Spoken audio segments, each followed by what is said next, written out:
Welcome guys to another episode of Canopy's Green Talk. My name is Firil, co-founder of Canopy for Earth, a brand that plants a tree every time you purchase our tea. We're a platform where we just want to have conversations with conservationists, green professionals, and just get to know what they've been doing in the line of helping our Earth. So today we have a very special guest. He's a plant ecologist. He's a plant artist. He's also one of our newest collaborators for our upcoming designs for t-shirts. So welcome Richard Sebastian to our Green Talk. Thank you, Fire. How are you doing? Very good. Happy to be here. Thanks for being here, because I know you're very busy in all the work that you've been doing, you know, helping Mother Earth be better. Yeah. So you're a plant ecologist. Yes, First of all, what exactly is a plant ecologist for those that don't exactly know? All right. So, plant ecologist, what we do is we study how plants grow in relation to each other and in relation to the environment, and how they affect the habitat that we live in, and how that in turn informs the environment for us as humans. How long have you been in plant ecologist? I started studying in 2012. So I studied forestry, and I did my undergrad and continued studying and working in various different sites in Sabah for the past 10 years. And then I just recently moved back, and now I'm working in a reforestation project in Selangor. Okay, so what actually inspired you to become a plant ecologist? So it was a bit of an accident, actually. Right. So when I was 15, my family and I went on a family vacation trip to Pulau Tioman. It was the first time ever I went snorkeling. It was a whole new world. It changed my perspective. Looking at the corals and a whole new world. That's like the Little Mermaid. Little Mermaid / Avatar, right? Yeah, Way of the water. Yes, exactly. And I was just mesmerized. From then on, I worked on trying to learn about, or at least move in the direction of wanting to learn about things that people don't see every day in their lives. After I did my 6th form, that was back in 2011, I had to apply to universities. And I was a little afraid that I wouldn't get my first choice because of my appalling results. We've been there, we all been there. I put forestry as my first choice. I mean, I want to do anything with the environment anyways. And marine as my second and third choices. And I got forestry. Nice. So I went along with it. It was an experience that I thought well, this is actually great. Let's continue this and see where it goes. So you don't regret it? So I don't really regret it, but and I'm still in the environment, and I still see new things almost all the time. That's amazing. Yeah. What was the most memorable experience you've had being that plant ecologist? Wow, there are actually a few. One of the first time I saw pygmy elephants, in the wild. Where was that, Sabah? In Danum Valley in Sabah. Danum Valley. Yeah. We were going on the road, and there was this herd of elephants. I was like, wow. Seeing an elephant a few feet high, a group of elephants actually, right in front of your eyes changes things, right? You don't see this in daily life.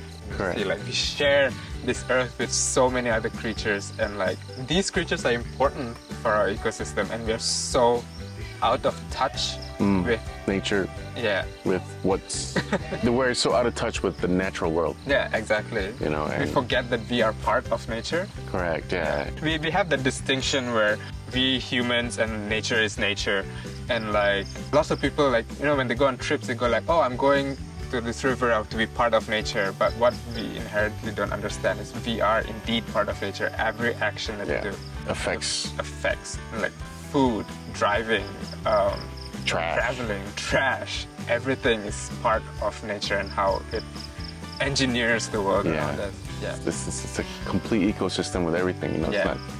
But so if a up and coming, or let's say if another student wants to follow suit into this field, what kind of advice would you give them? You know, be really passionate about what you want to do.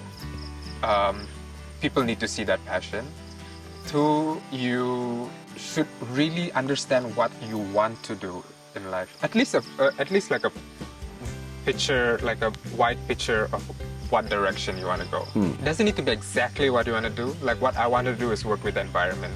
And 3, really research what options you have. Because I didn't know, and most students would not know, that there's so many courses out there in public universities especially that people have never heard of. Right. Wood technology, forestry, industrial design, industrial psychology. Like there's so many niche courses that Is there a course about green psychology? I think it might be a thing in the future. It might be, Yeah. Because, I mean, there has been research stating that if you were just to take a walk in the park or in just around greenery, around trees, you feel a lot better. It helps with your mental health and stuff like that, right? And there's also, I mean, I don't think it exists in Malaysia, but like there's this course where you go to the forest and record audio of like nature sounds. And that's like eco audio engineering or something like that. Yeah, and like that's like an entire course. Oh, wow. Okay. Something new I learned today. What were the hardships you went through in studying, in becoming? I think one of the biggest challenges is to convince people that you want to do this and this is a viable option. Right. I mean, this is like so typical of being an Asian. Like your parents want you to be a doctor, a lawyer, or engineer, or a teacher. I mean, things that for them was relatable because that gave them security, you know, post-war, and like that's what kept the family going. And they are completely valid as well, but the thing is they don't know that these courses exist. Yeah. So, especially your teachers as well, like even in the education line, lots of them don't really encourage you to explore these other options. That is one of the challenges. But once you get through to your course, the other challenge is to not just follow the course structure, but also put in extra effort. Go do volunteering. Go see places. Like within the course itself, you have multiple ways to explore. Exactly. Right? The things that you're studying, right? Yes. The different perspectives as well. Exactly. Right. And then your supervisors or your lecturers might have people, might have connections, networks that you'd be able to volunteer at. Right. These are things, small things that networking is very important in this field, and these are things where it actually helps for the student to go further in this career. So in the aspect of education and awareness, for that matter, how do you think how aware do you think Malaysians are in what's going on in Malaysia regarding the environment? What do you think is the one thing that what's the one thing that pops out into your mind regarding the Malaysian environment or something that's going on here? In Sabah, it was a very different story. Coming back to Malaysia, it's a bit more of an urban or suburban environment, and people are sort of oblivious to the natural environment going around, what's happening around them. Like, to people, most of them see a tree as a tree, and not many people know the tallest tropical tree in the world is in Malaysia. Right. So that's about 100 meters. 100 meters? Yeah. What kind of tree is it? It's a Shorea fagutiana, which is a Seraya kuning siput. The average in a pristine forest, it would be like 50, 60 meter tall canopy. And all that humidity, water retention, diversity, this is all being cleared for development. Yeah. I think the one thing that people don't realize that is happening right under our noses is the amount of deforestation, the breakdown of the natural cycle, geocycles, chemical cycles, the food chain that affects us directly. Do you think, I mean, regarding deforestation, and a lot of people are actually not so convinced that deforestation actually affects climate change, you know, directly or even directly for that matter. So, you know, and then and currently we're going through this heat wave.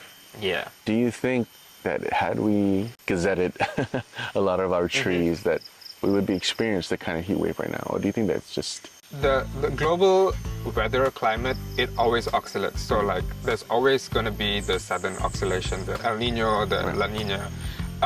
But what we have done with deforestation is to magnify the effects, right? So if you had much more forest cover, especially in urban areas, urban landscaping, do it properly, Yeah.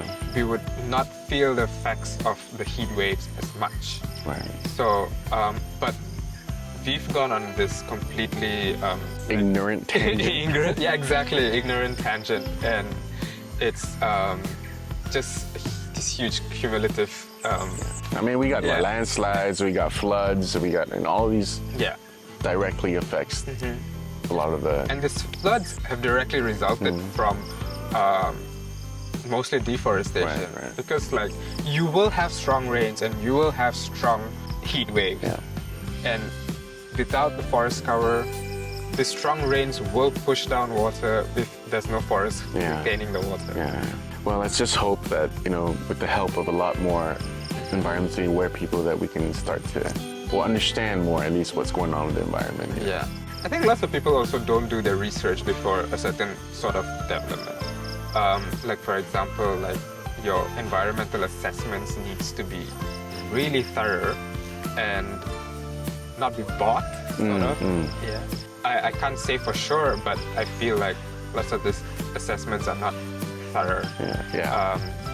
There's an amazing page on Instagram called Rimba Watch, where they show you how many acres of land We are are disappearing. disappearing really fast. How fast? Yeah, How fast do you think are we losing our trees right now? faster than they can grow back. Yeah, and lots of people are also oblivious to the fact that plantations, all palm plantations, rubber plantations, all these areas are not forests. They are green. They do Right. absorb a certain amount of carbon dioxide, but they do not support the same levels of biodiversity. Right. They do not retain the same amount of water. There are pesticides. They're being fertilizers are being used. So it's just a complete breakdown of our natural environment. You're a plant ecologist. You've been doing it for quite a bit. How did you gain the talent of being an artist, like as in like a plant artist? Like I've seen some of your work, which we'll share up on the screen right now, and the amount of detail that you pay attention to when you're doing is just mind blowing, to be honest. Oh, thank you. So how did you get started in this? Yeah. Or did you as a child were you always like just? Yeah, I think it started when I was a child. Like I really like painting, so I get a lot all this poster colors. At that time it was buncho, Right. small vials, Right. And then like painted, and like I was always interested in art, and then I left it for a bit, and then back in when I was in university, I didn't have like all my equipment and stuff, and so I just decided to sketch things out with different grades of pencil. It turned out really well. And I continued developing that. Sometimes I feel like watching videos might be cheating.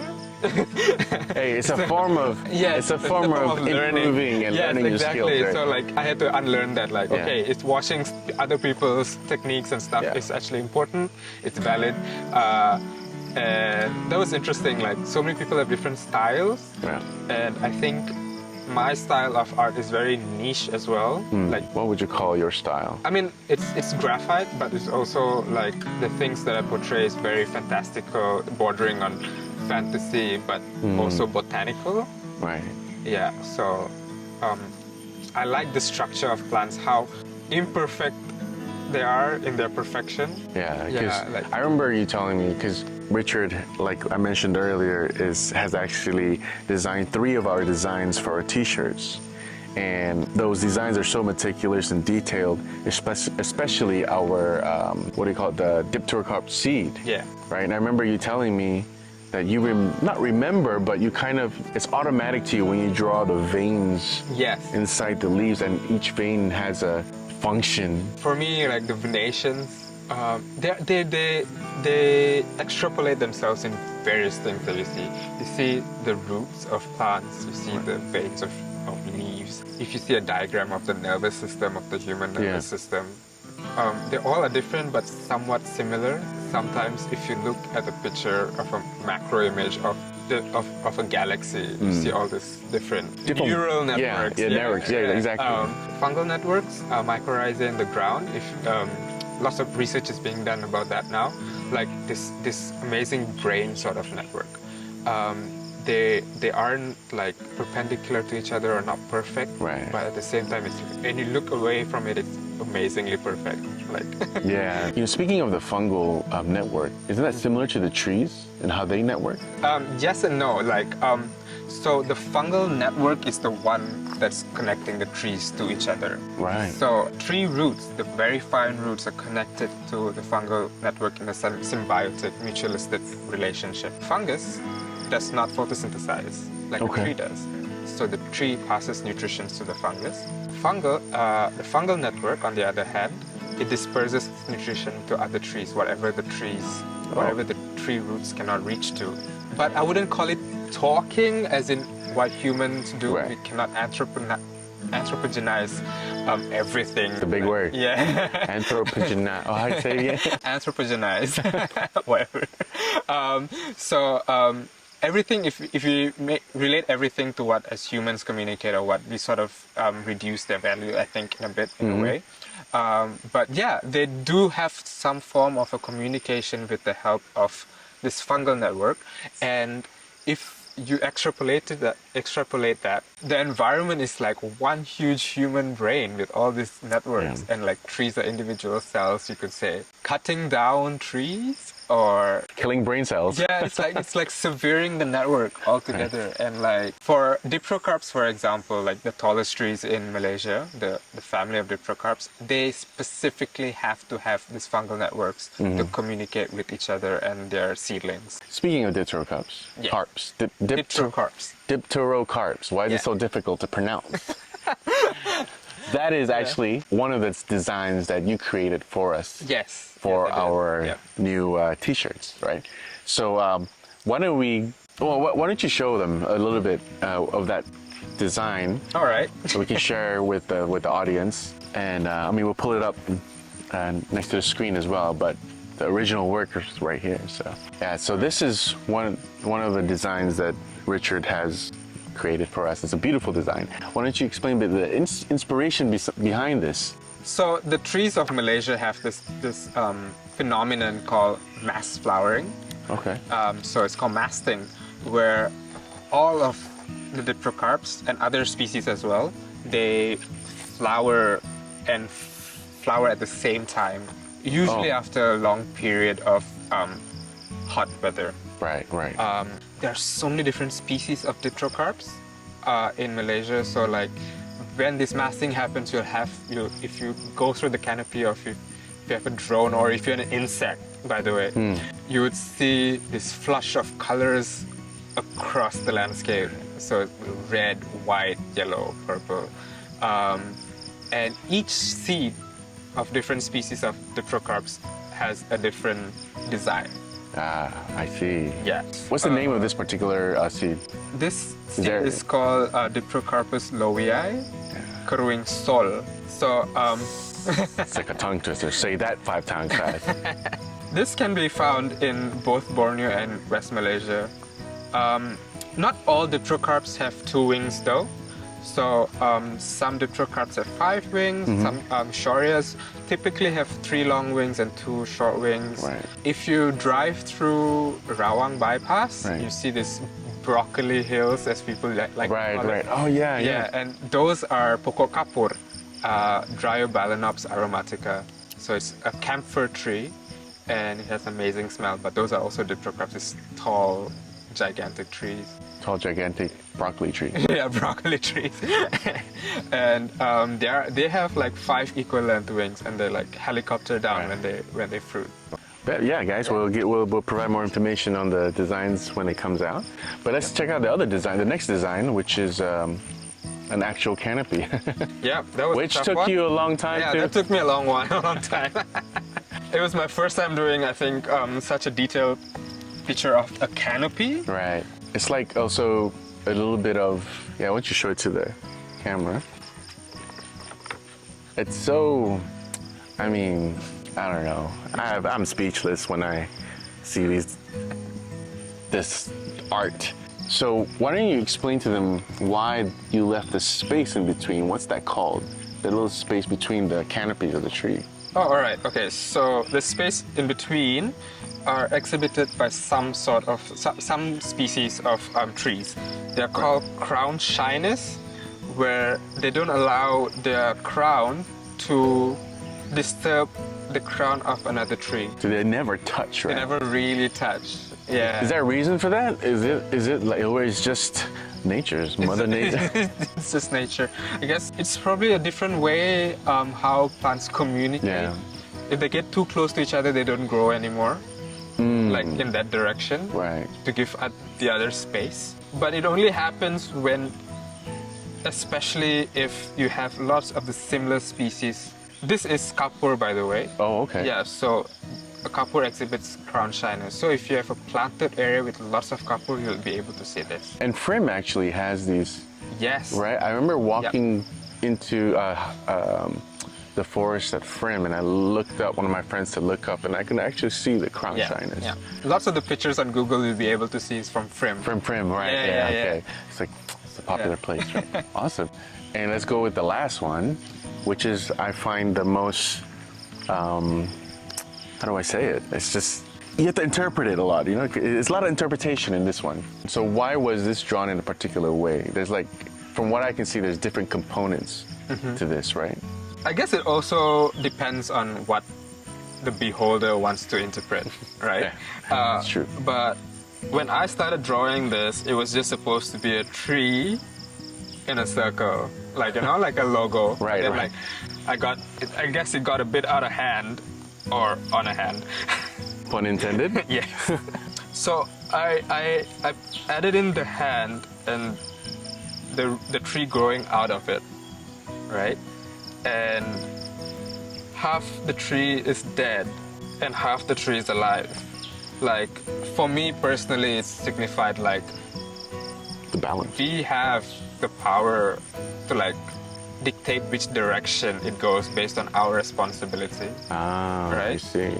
So we should choose wisely whether what we do, our actions need to be wise, so that like in the end, will we have like a barren landscape or tree, like a luscious forest. And I also think like with natural growth, with our growth with the environment, that's when we can break free. Which is why I drew the leaves outside the circle on this side. So like, this is the way forward, I guess. And having a dead tree just keeps you in the box, like where you are. Once you're dead, you're in there. Exactly. Awesome. That's. I mean, I didn't really know that was the story behind this. It's kind of amazing. It makes you really think, you know, because this also shows like a little bit of balance. You know? Yes. Yeah, there has to be a balance. You know, if we want to develop, you know, like for humanity, then balance it out with the environment. Things like that. Awesome. But there you go. Those are the 3 designs that Richard has come up with for our new T-shirts coming up, and we'll provide you more information about that. And yeah, Richard, thank you so much for sharing with us and drawing this for us. Oh, no worries. We're very excited to release it in the next month or so. Thank you. Yeah. There you go, guys. 3 of our newest upcoming designs for Canopy T-shirts. We'll provide more information soon. But if you want to check it out, keep checking out on our website, www.ourcanopy.green. But to finish it off, thank you very much, Richard, for being here and for just sharing with us your experience, and also for designing our newest designs. Very happy You know, to do it. Yeah. we are very fortunate and very thankful and appreciate everything you've done. And yeah, all the best to you. So guys, if you want to know more information, again, check out www.ourcanopy.green and follow us on IG, Canopy for Earth, and Richard's IG. What was it again? IG? It's Ricardo_BS07. Yeah, he's got amazing work there. You can scroll through it. And yeah, Richard, thank you so much for being here. It was a pleasure having this chat with you. And we hope that our partnership just keeps on going in the future with Canopy and yourself. Very cool. Yeah. So guys, take care. Thanks for tuning in, and we'll see you guys next time.